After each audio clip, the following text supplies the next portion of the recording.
Okay, back on the Rich Van Tassel channel, we're going to give you the recap of the games from week 2 of the NFL season. Starting with the Thursday night game between the Broncos and the Kansas City Chiefs. Obviously, a lot's going to be made over Andy Reid not deciding to take a knee on the ball when they received it late. I believe there was about 38 seconds left on the clock. They decided to run the ball, and obviously the fumble was returned for a touchdown, and the Chiefs lost. Now, the question to me isn't whether you take a knee or not. With 38 seconds and a timeout that they had, you have to be playing win in that situation. I'm sorry.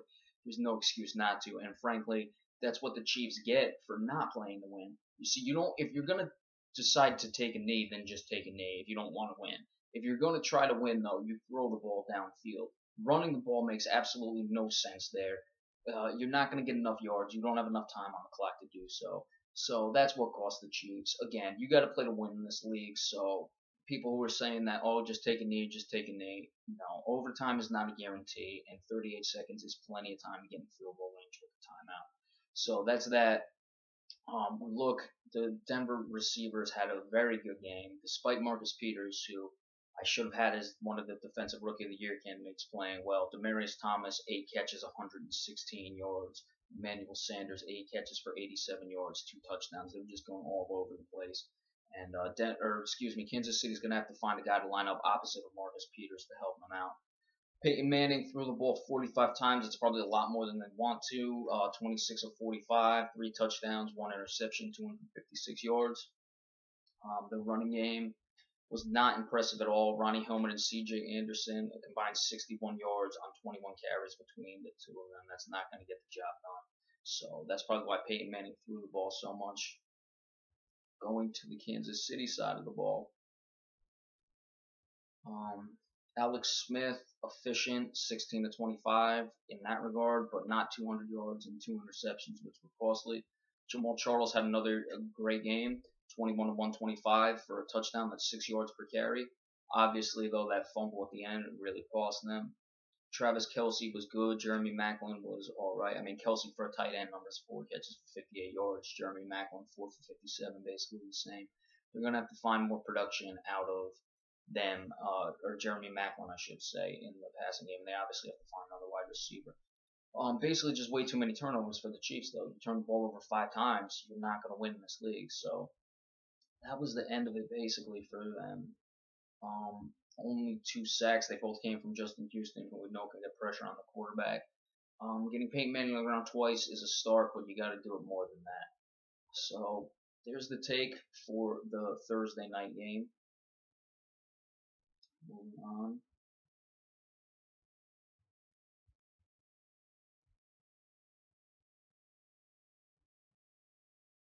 Then we had the Panthers and the Texans. Ryan Mallett got the start and frankly wasn't good. I'm wondering about this Texans team. 24 points given up is not terrible, but I'm expecting more from this defense, and they're going to have to figure it out soon if they want to have any hope. Ryan Mallett, 27 of 58. Okay, you shouldn't be throwing the ball that much to begin with. And if you are, you better complete more than 27 passes off of 58 attempts. Only 1 interception, which is helpful. But what really hurt Houston, I think, was Arian Foster not playing. The running back who took his place, Chris Polk, 14 carries for 38 yards. Receiving wise, DeAndre Hopkins, 5 for 53. He's got to be better. Only a half a sack in this game, and it came from Quentin Demps, a safety. Or excuse me, J.J. Watt also had a sack, but J.J. Watt getting 1 sack, yeah, you'd expect that. You'd actually expect more from him. The only other half sack is coming from a safety. No, I mean, you have too much talent on this defensive line with the linebackers as well. And you have Vince Wilfork chewing up a lot of those blockers. They've got to do better, and they've got to figure it out fast on both sides of the ball. Cam Newton was not very impressive either. He was under 50% completion, 18 of 37, 195 yards, 2 touchdowns, 1 pick. He did run for 76 yards, which was better than Jonathan Stewart, who ran for 62 yards on 17 carries. Cam Newton only needed 10 to get a 76. But again, a quarterback, can escape, and sometimes the lanes are open for the quarterback. Greg Olsen, effective, 6 catches, 70 yards. Ted Ginn Jr. did have a touchdown. If he can step up his receiving game, they're going to need that with the absence of Kelvin Benjamin. We talked about that. Doesn't look like Carolina did have 1 sack from Dewan Edwards. So you're gonna have to, keep going with what they have. AJ Klein had an interception. So Carolina's 2-0. Houston, I might not be as good as I suspected, but I think the talent's there. They're just not figuring it out. So from here on out, we're going to see where it goes for the Houston Texans. Do they go back to Brian Hoyer? I'd say you stay with Ryan Mallett at this point. But 27 to 58, there's certainly good cause to go away from them. And up next, the 49ers and the Steelers. The Steelers absolutely trounced the 49ers in this game. We said they'd come out angry. I didn't expect them to come out that angry. It was 43 to 18. Colin Kaepernick threw the ball 46 times. I would say it's a problem. His numbers were pretty good, 335 for 2 touchdowns. I'd like to think a lot of that probably came, though, that they had to throw the ball because they were down so big early. He did run the ball for 51 carries. Pittsburgh must have watched the film on Carlos Hyde. They held him to 13 carries for 43 yards. After that big game he had against Minnesota, that's impressive. So maybe we'll see how Carlos Hyde does now that the word is out on him a bit more. For the 49ers, Torrey Smith, 6 catches, 120 yards. That's good, 1 touchdown. But again, this was probably because Pittsburgh was throwing the ball. That also probably affected Carlos Hyde's numbers a bit. He was only at about 3.3 per carry, so not really good enough. No sacks for the 49ers. Did not have any turnovers either. Did not have any takeaways, I should say. So they probably didn't do. I didn't see the game, but it doesn't look like they did much of anything, right? Pittsburgh, Ben Roethlisberger, 21 to 27, 369 yards, 3 touchdowns. It's about as good as it gets for a quarterback. D'Angelo Williams, a lot made of his age, 20 carries for 77 yards, just shy of 4 yards per carry, so he was there. Antonio Brown, 9 catches, 195 yards. San Francisco is going to have to address their secondary. Brown also had a touchdown. Darius Hayward-Bay, who's nothing impressive, was 4 catches for 77 yards and a touchdown. So they're really going to have to solve their secondary for the 49ers because, Antonio Brown, yeah, he'll go off, but Darius Hayward-Bay, you can't be letting him do that. And frankly, you still can't let Antonio Brown go for nearly 200 yards. Ryan Shazier, a fumble recovery, and no interceptions for Pittsburgh. So again, Pittsburgh was stewing over that New England game they had the week before. That was on the Thursday night game, the opening game of the season. So they obviously had time to think about it, and that's how they came out angry, ready to play. The next game, the Tampa Bay Buccaneers went to New Orleans and beat the Saints. Now you really got to start to wonder about New Orleans because Tampa Bay got smacked around by a Tennessee team that got beat by the Cleveland Browns yesterday. The Cleveland Browns are really not that impressive, and they beat Tennessee pretty handily, who crushed Tampa Bay. New Orleans lost to Arizona. That's understandable. Arizona looks very good. We'll get to them later, but I don't know. New Orleans struggled last year, and they're not solving it right now. They're 0-2. They got to figure things out fast. Jameis Winston, much better, 14 to 21, 207 yards, 1 touchdown, no interceptions. Doug Martin coming back to form a bit, 21 carries for 78 yards. Louis Murphy, a guy I didn't really give much thought to in the preseason previews, 3 catches for 82 yards. Vincent Jackson's 3 for 54. That's 18 per carry. You'd like to see him get more catches, though. And he had a touchdown. They did have 2 takeaways of fumbles, and they had 1 interception. So that helped. When you have 3 takeaways, you're going to be in a good position to win, especially on the road. Drew Brees, 24-38, 255 yards, 1 touchdown, 1 interception. Mark Ingram, 16 carries, 53 yards, 3.3 yards per carry. Did have a touchdown. C.J. Spiller he did go in this game. He was questionable, 3 carries for 7 yards. So I wonder how effective he was at all. They need to run the ball more, it looks like, because Drew Brees is not getting the ball downfield. 24 completions to only go for 255 yards with Drew Brees as your quarterback. You got to wonder about the receivers. Marcus Colston, 4 catches, 69 yards. Brandon Cooks, 5 for 62. So those were their top receivers. Got to be better than that. They did have 2 takeaways, so they were -1 in the turnover department. New Orleans, a lot of question marks. Gonna have to figure it out and figure it out fast as they move forward, or their season could be lost like last year. And I dare say is Sean Payton gonna be on the hot seat soon enough. Only time will tell in that regard. Detroit and Minnesota. Minnesota got back to form. They needed a win. Matthew Stafford threw the ball 53 times, only completed 32 of those passes. So uh, Minnesota's defense was up to the task. You know, 2 touchdowns, 1 interception. Calvin Johnson 10 catches, but only 83 yards. If Calvin Johnson's catching the ball 10 times, you expect a lot more yards than that. So Minnesota must have been making a concerted effort to keep everything in front of them, not let Calvin Johnson get downfield. Golden Tate 6 catches for 80 yards. So it looks like they were trying to keep everything in front of them, play well, not get beat downfield, which is obviously the right approach when you're going against the Detroit Lions. Matthew Stafford was their leading rusher, 4 carries for 20 yards. That's just not going to get the job done. Looking at their turnovers, they did not have an interception, and they had 1 fumble recovery. Minnesota did not look good against the 49ers. They got back to form. Teddy Bridgewater efficient, 14 of 18, 153 yards and a touchdown. You would like to see them open the playbook up more for Teddy Bridgewater, though. I think that's what this team needs to compete. Adrian Peterson was a monster, 29 carries, 134 yards. Teddy Bridgewater had 21 rush yards as well.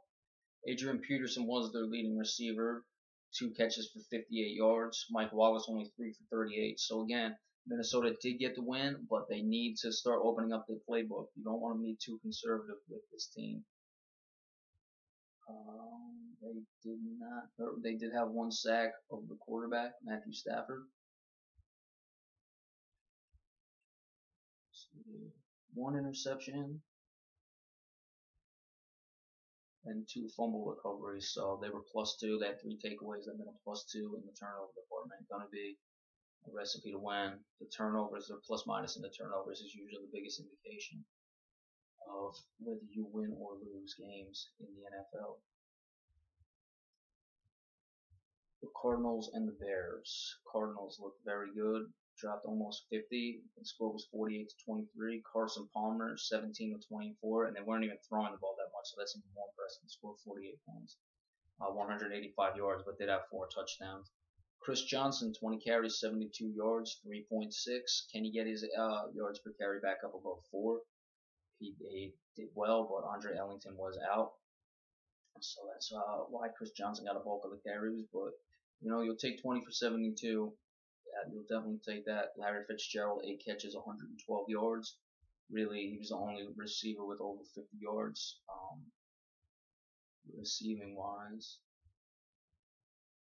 2 sacks. And Patrick Peterson did have an interception. You were going to expect that. Fumbles, they didn't have any. They had 2 picks. For the Chicago Bears, Jay Cutler was benched in this game. I don't know if he was hurt or not. I did not see that. Jimmy Clausen came in and frankly outplayed Jay Cutler. Did throw an interception. Jay Cutler had a touchdown and an interception. Matt Forte, 15 carries for 61 yards. Chicago wants to get back on track this season. They're going to have to find Matt Forte and find him fast. Receiving wise, Martellus Bennett, 4 for 48. Not going to get the job done. Matt Forte, 4 for 44. They did lose a fumble, or I'm sorry, they recovered 1 fumble. No sacks. Arizona's offensive line is more impressive than they get credit for.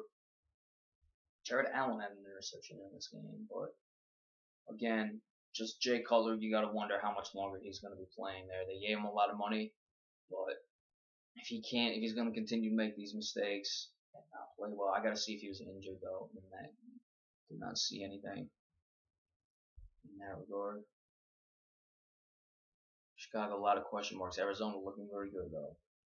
Patriots and the Bills. I picked the Bills to win this game. I thought they would. Obviously, New England, I've gone against them twice. I don't know why. I'm not a New England Patriots hater. And Tom Brady looks like he's really coming out with something to prove this year. 38 of 59, 466, 3 touchdowns. Sensational. They really didn't run the ball. Deion Lewis, 7 carries for 40 yards. Rob Gronkowski, a beast. Obviously, he probably used the bulletin board material, so to speak, over Rex Ryan. 7 catches, 113 yards, a touchdown. Dion Lewis, the running back, 6 catches for 98 yards. Julian Edelman, 11 for 97. Aaron Dobson, 7 for 87. So just impressive all the way around. They didn't lose any fumbles. They got 8 sacks of Tyrod Taylor. It's a big problem for Buffalo. I have to fix that soon. Give up 8 sacks, you're gonna have a hard time winning any game. And they had their 3 interceptions of Tyrod Taylor as well. So Buffalo was game. Tyrod Taylor was 3 picks. Was still pretty good, 23 of 30, 242. But he was sacked a lot, 3 touchdowns and 3 interceptions. LeSean McCoy, 5.9 yards per carry, almost 6 on 15 carries for 89 yards. Tyrod Taylor did rush for 43 yards on 5 carries. Receiving lines, the top receivers were Robert Woods and Sammy Watkins. Both had a touchdown, 60 yards receiving, 3 receptions for Robert Woods, 6 for Sammy Watkins. Percy Harvin, not much of a factor, 4 for 47. They recovered 2 fumbles. They only had 2 sacks of the quarterback and no interceptions. So they were only -1 in the turnover department. Did lose by 8. Buffalo's got to start finding a way to win these games, though, against New England, or they're never going to win this division, obviously. A lot of question marks as far as if Buffalo can be the team who dethrones New England, because they just can't seem to find a way to beat them. Chargers against the Bengals. We picked the Chargers to win this game. They did not. Cincinnati, hey, they've been successful over the past couple of years. I thought the fall was coming now. It's obviously not yet. Phillip Rivers, 21-27, 2 touchdowns, 1 interception. Melvin Gordon, impressive again, 16 carries, 88 yards. That's 5.5 yards per carry. Danny Woodhead was the leading receiver, though. I thought the big targets would do a lot better. So Cincinnati was obviously out to shut them down. You have a guy like Drake Kirkpatrick who can go against those guys. It really helps. Danny Woodhead was the leading receiver, a running back, 6 catches for 68 yards. They did lose 2 fumbles. Did not have any sacks. And did not have any interceptions, so they did not have any takeaways. That's gonna really hurt them. Excuse me, they had 2 takeaways, no interceptions though. For Cincinnati, Andy Dalton, 16-26, 214 yards, 3 touchdowns. Giovanni Bernard, 6.2 yards per carry, 20 carries for 123 yards, very good. AJ Green was held in check, only 3 catches for 45 yards. Did have a touchdown. Tyler Eifert, the tight end, very solid tight end numbers of 4 receptions for 49 yards. They did recover 2 fumbles. Did get 4 sacks. Obviously, that vaunted defensive line got pressure. And 1 interception. So Cincinnati, hey, they've always been a good regular season team. The question really is with the playoffs with them. See what happens with the Bengals moving forward.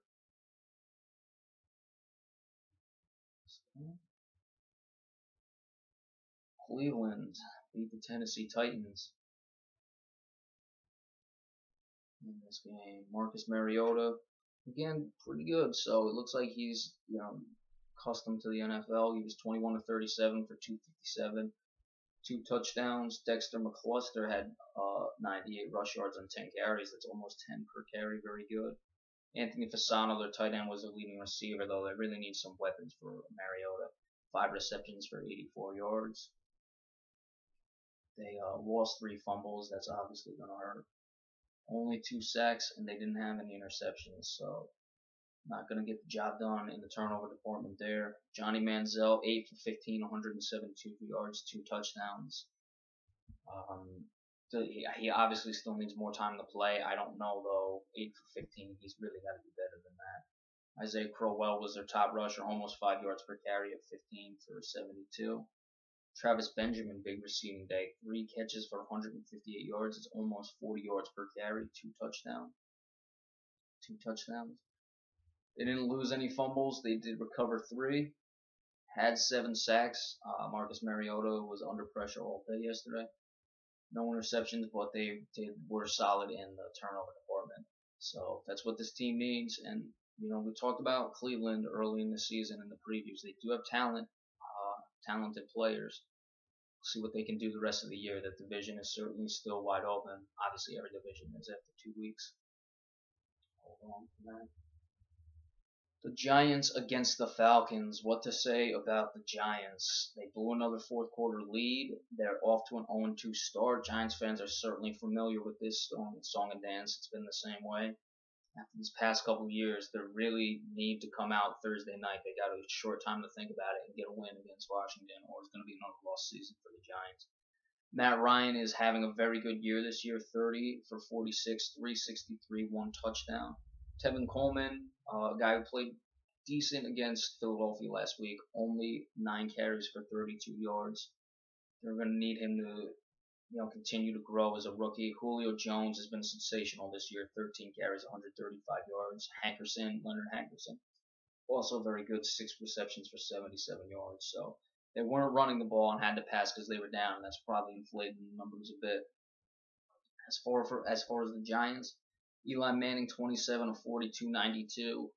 2 touchdowns, no interceptions, so effective there. Andre Williams was their top rusher, 6 carries for 43 yards. They only rushed the ball a total of 23 times for 97 yards. I'm a little surprised since you had a lead going into the fourth quarter with 10 points. Odell Beckham Jr., very good, 7 of 146 for 1 touchdown. They did lose a fumble, and they did not have any interceptions, so that hurt the Giants as well. Moving forward, the Falcons, they're going to Dallas next week. Should be a good matchup. Dallas is going to have their hands full with Julio Jones. We'll see if Atlanta's better than I expected them. As for the Giants, they got to figure this out now, or as we said, it'll be another lost season. They're a better team than the way they're playing.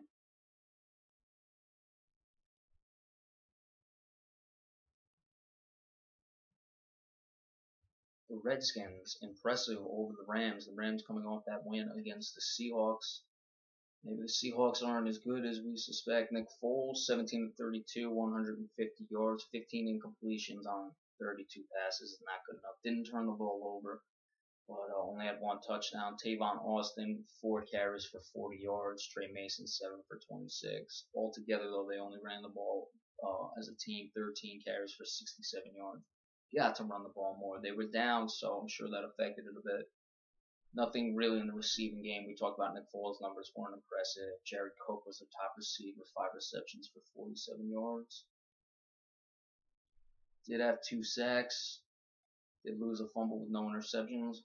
Kirk Cousins, 23 of 27, 203 yards and 1 touchdown.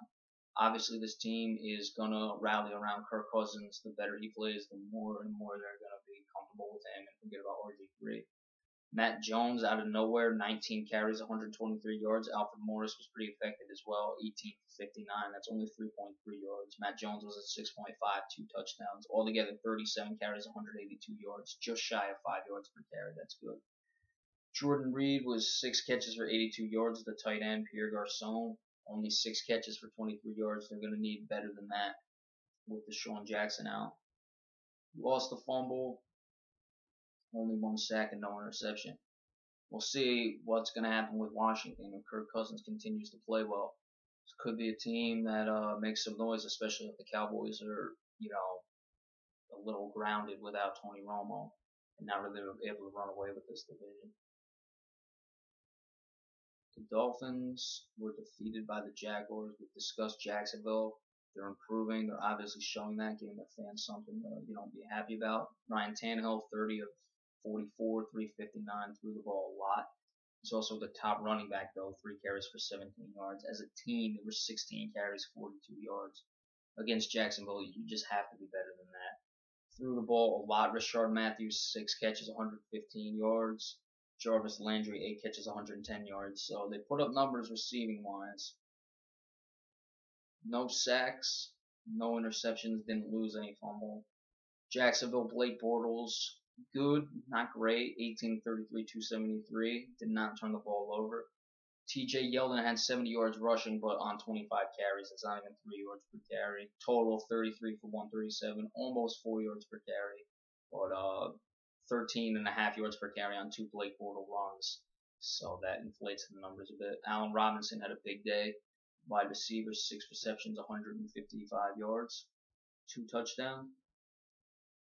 They got 2 sacks, and they didn't turn the ball over at all. So that's what a team like Jacksonville's going to have to do to keep improving and give their fans something to cheer about. I did catch the end of that game. They looked like they were excited there in Jacksonville. So the better this team plays, again, they're on the rise.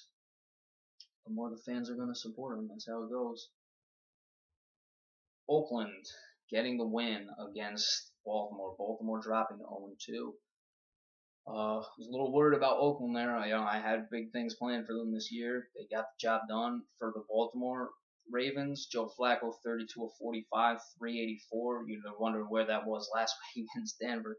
Justin Forsett was good. Flacco did have an interception and 2 touchdowns. Justin Forsett, 15 carries, 68 yards. Obviously, a lot of throwing and a lot of offense, and not much running in this game. Steve Smith, 10 catches, 150 yards. Kamir Aiken and Crockett Gilmore for Baltimore both had 5 receptions, 89 and 88 yards respectively. 2 touchdowns for Crockett Gilmore. They lost the fumble, only had 1 sack, so we've discussed Oakland's offensive line. They obviously passed the test yesterday. No Terrell Suggs, so that obviously affected that a bit. Baltimore did have an interception. Derek Carr was good, obviously. He was ready to go with that finger injury. 30 of 46, 351, 3 touchdowns, only 1 interception. Latavius Murray, 15 for 65, was at 4.3 yards per carry. So we'd like to see him get the ball more. Again, we discussed that in the season preview. Has a high yards per carry, just doesn't have many carries. Michael Crabtree and Amari Cooper, as I expected, they would be big weapons for Derek Carr this year. Crabtree, 9 of 111 for a touchdown. Amari Cooper, 7 of 109. They did not fumble the ball, and they only had 1 intercept. Or excuse me, they did not fumble the ball, and they had an interception. So they were good in that regard in the turnover department. So let's see if this can springboard Oakland. I expected this would be the team we'd see a bit more of, and they're starting to show that now. Now, we discussed the Tony Romo injury earlier. This had to be one of the worst games of football. Troy Aikman was commenting on it yesterday. I mean, it was just terrible. Both teams were awful. I'm not sure how many penalties the Eagles had. I know the Cowboys had 18 penalties, which they have to cut that down, especially with Tony Romo out. Romo, before he went down, was 18 of 27. 195 yards. Brandon Weed was perfect, 7 of 7, 73 yards. Had that touchdown pass to Terrence Williams. Byron Maxwell for the Eagles. They gave this guy a lot of money. They're going to have to get more from him. Joseph Randle, 18 of 51. Darren McFadden, 10 of 31. Altogether, 33, 109. So that's all right.